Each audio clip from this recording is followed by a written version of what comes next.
Friends, I'm just 150 subscribers away from hitting that 1,000 mark. If you could subscribe right now, it would mean the world to me. Let's cross this milestone together today. My fiancé laughed by the fireplace. Christmas miracles happen. I chose better. I took a sip. Enjoy the season. I placed a quiet call before dessert, then set one ornament on the table, and then the message arrived. I'm 29, and I thought I had my future mapped out.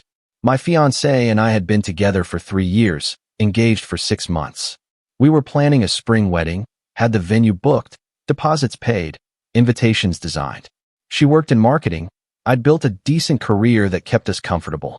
We bought a condo together last year, split everything down the middle, very modern and equal. The problems started subtle. Little comments here and there about my friend group, suggestions that I should aim higher in my career, comparisons to her coworkers' partners who were apparently more ambitious. I brushed it off as stress from wedding planning. Everyone says that's tough on relationships. Then about 2 months ago, she started acting different.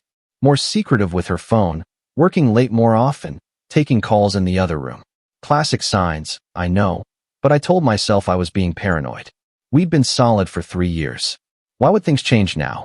3 weeks before Christmas, her company had their annual holiday party. Big event, fancy hotel ballroom, open bar, the works. She'd been talking about it for weeks. Got a new dress, spent hours getting ready. I wore my best suit, tried to look the part of the supportive fiancé.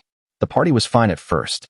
Her coworkers were friendly enough, though I noticed she kept steering me away from certain conversations, particularly when this one guy from her department would approach.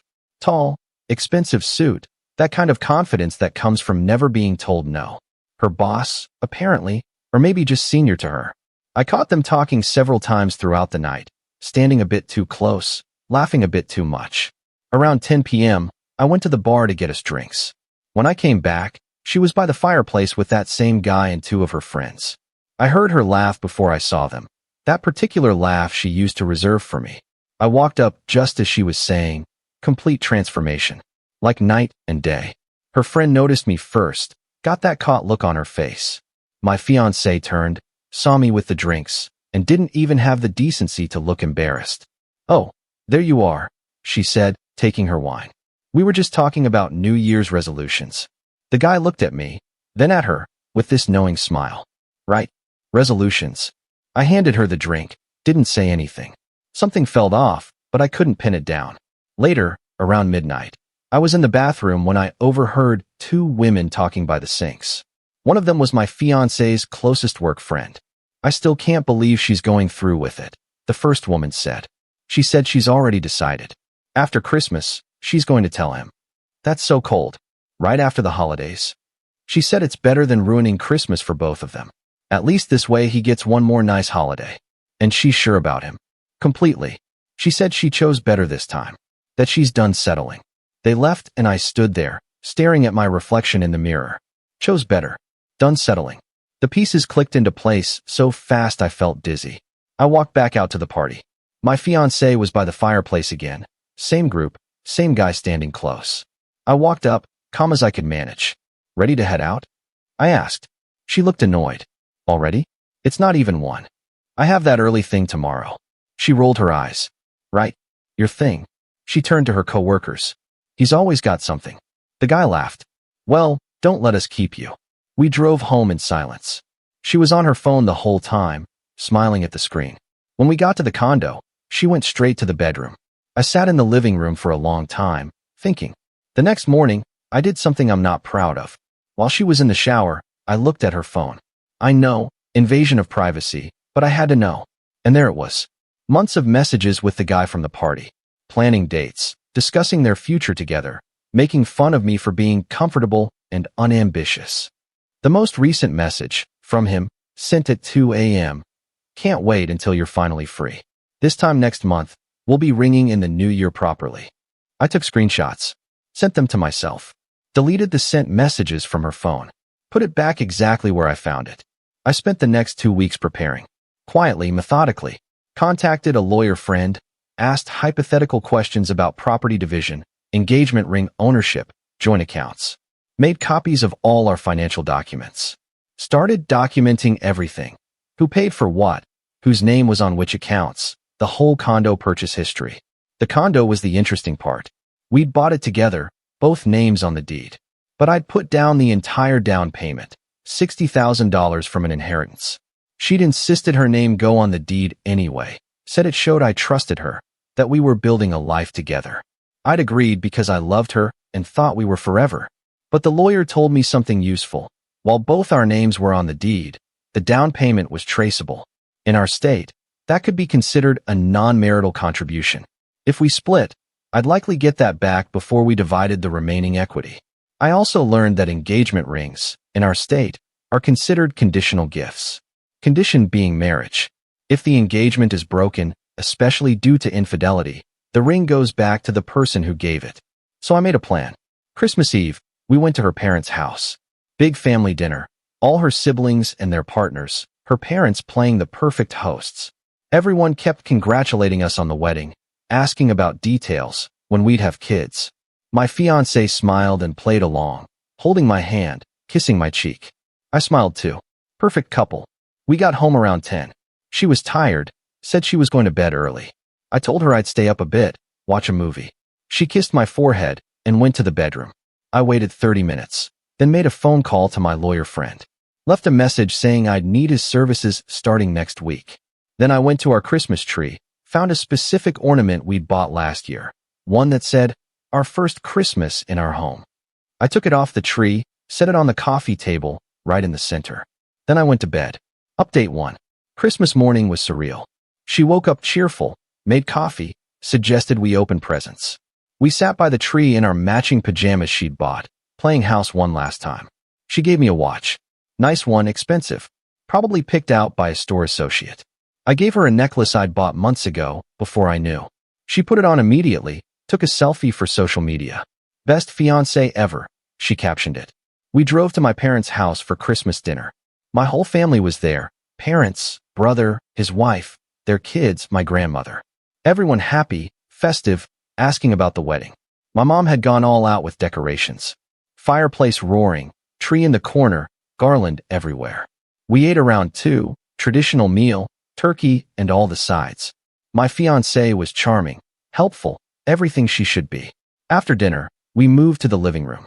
My dad poured drinks, my mom brought out dessert. My fiancé sat on the couch near the fireplace, glass of wine in hand, laughing at something my brother said. Then, like she couldn't help herself, she looked at me across the room and said, "You know, Christmas really is about miracles." My mom smiled. "It certainly is." My fiancé took a sip of wine, still looking at me. Sometimes miracles are about new beginnings, about choosing better paths. My brother's wife looked confused. My dad glanced between us. "Choosing better," my fiancé repeated, smile widening. "I chose better this time." The room went quiet. My mom's smile froze. I took a sip of my own drink, kept my voice steady. "Well, enjoy the season." My fiancé laughed, thinking she'd gotten away with some private joke at my expense. I pulled out my phone, opened my email, and forwarded something I'd prepared that morning. Sent it to her, her parents, her siblings, all her close friends. Blind copied, so she wouldn't see who else got it. Then I reached into my pocket, pulled out that ornament, our first Christmas in our home, and set it on the coffee table in front of her. "Forgot to pack this earlier," I said calmly. She frowned, picked up the ornament, confused. "What?" Her phone buzzed, then buzzed again, and again. She looked at the screen, and her face went white. "What is it?" my mom asked. My fiancé stood up, staring at her phone. The screenshots. All of them. The months of messages with her coworker. The plans. The mockery. The "can't wait until you're finally free." And the subject line of the email. "Christmas miracles. Choosing better." "You," she started, voice shaking. "I did," I said. "Seemed only fair that your family knows what kind of miracle you're celebrating. The miracle of finally being free to be with the person you've been cheating with for months." My mom gasped. My dad stood up. My brother said, "What the hell?" My fiancé was scrolling frantically. "You went through my phone. That's illegal." That's exactly what someone who's been caught does," my brother said. "Deflect." Her phone rang. Her mom. She looked at me, looked at the phone, looked at my family staring at her. Then she grabbed her purse and ran out. My mom hugged me. My dad asked if I was okay. My grandmother, bless her, said, good riddance. Never liked her anyway. We heard her car start, tires screeching as she left. I sat back down, surprisingly calm. My brother poured me another drink. You okay? He asked. Yeah, I said. I really am. Update 2. She called 43 times that night. I didn't answer. She sent texts ranging from apologetic to furious to desperate. I didn't respond. Her mother called. I answered that one. What you did was cruel, she said. What your daughter did was worse. But I appreciate you calling. Those messages could be taken out of context. Could they? All of them. Months of them. The ones where she calls me boring? Where she makes plans to leave me right after Christmas? Where she and her coworker discuss their future together? Silence. I thought so, I said. Merry Christmas. I hung up. The next morning, I woke up to find she'd come by the condo sometime in the night. Taken her clothes, some personal items. Left the engagement ring on the kitchen counter with a note. You win. I picked up the ring, put it in my pocket. I'd sell it later, maybe put the money toward the condo. I called my lawyer friend, told him everything. He laughed, said I'd made his job easy. She'll have a hard time claiming anything beyond her basic share of equity after this. And with proof of infidelity, most judges won't be sympathetic to her demands. We started the paperwork, dissolving the engagement, filing for property division, separating our joint accounts. It took 3 weeks, but we did it all legally, cleanly. Her coworker, apparently, stopped answering her calls after the scandal broke. Turns out he was also engaged to someone else in another department. When his fiancée got the forwarded emails, she ended things too. He got fired shortly after for inappropriate workplace relationships. My ex-fiancée's reputation at work was destroyed. She tried to reach out once more, 3 weeks later. Asked if we could talk. I agreed to meet at a coffee shop. She looked terrible, like she hadn't slept in days. I made a mistake, she said. You made a lot of them. I never meant to hurt you. Yes, you did. You just didn't mean to get caught. She started crying. What happens now? Now? The condo's being sold. I'm getting my down payment back, plus my share of equity. You'll get your portion. I'm keeping the ring. Our joint accounts are closed. We're done. Just like that. Just like that. What about love? What about 3 years together? What about them? You threw them away the second you decided you chose better. Turns out you chose worse. And now you get to live with that choice. I stood up, left money for my coffee on the table. Wait, she said. I'm sorry. I really am. I know, I said. But sorry doesn't fix this. Sorry doesn't undo months of lying and planning to leave. Sorry doesn't give me back the time I wasted on someone who thought I was something to settle for. I walked out. Haven't spoken to her since. Final update. It's been 4 months.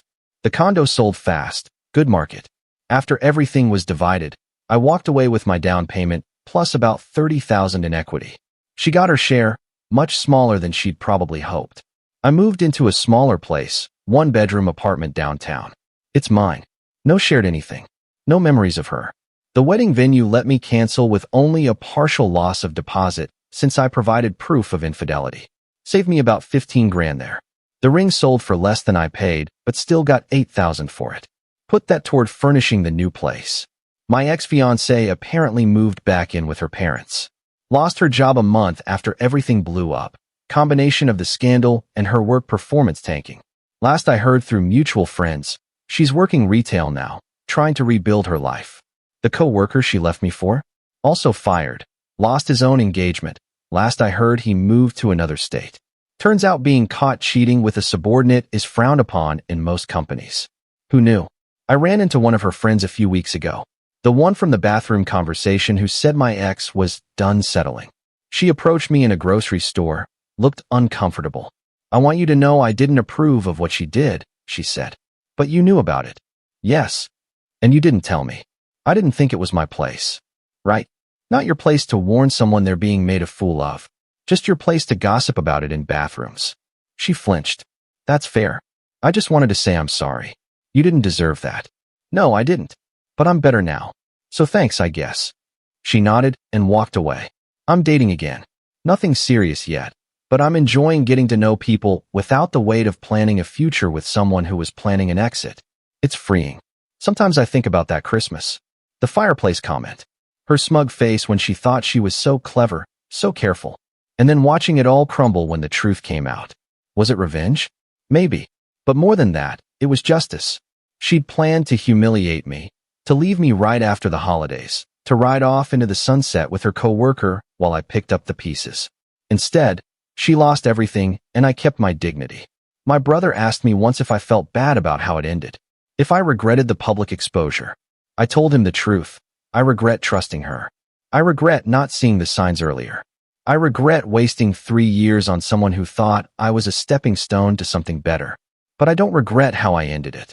She deserved to face consequences for her choices. And everyone who would have been at that wedding deserved to know who they were celebrating. Christmas this year is coming up. I'm spending it with my family again. No drama, no secrets, no time bombs waiting to explode. Just family, food, and the knowledge that I'm exactly where I'm supposed to be. And that ornament, our first Christmas in our home. I kept it, not for sentimental reasons, but as a reminder. A reminder that home isn't about a place or a person who doesn't value you. Home is about being somewhere you're respected, wanted, and loved for who you are, not what you provide or represent. I chose better too. I chose myself. And that was the real Christmas miracle. Edit. Some people have asked if I feel guilty about forwarding those messages to her family and friends. Short answer, no. She was planning to leave me right after Christmas anyway. I just changed the timeline and made sure the truth came out. If you're going to blow up someone's life, don't be surprised when they light the fuse. Edit 2. Yes, the coworker who got fired and lost his engagement was also engaged to someone else. Yes, they both thought they were so smart. No, I don't know if they ever ended up together after everything fell apart. Don't care either.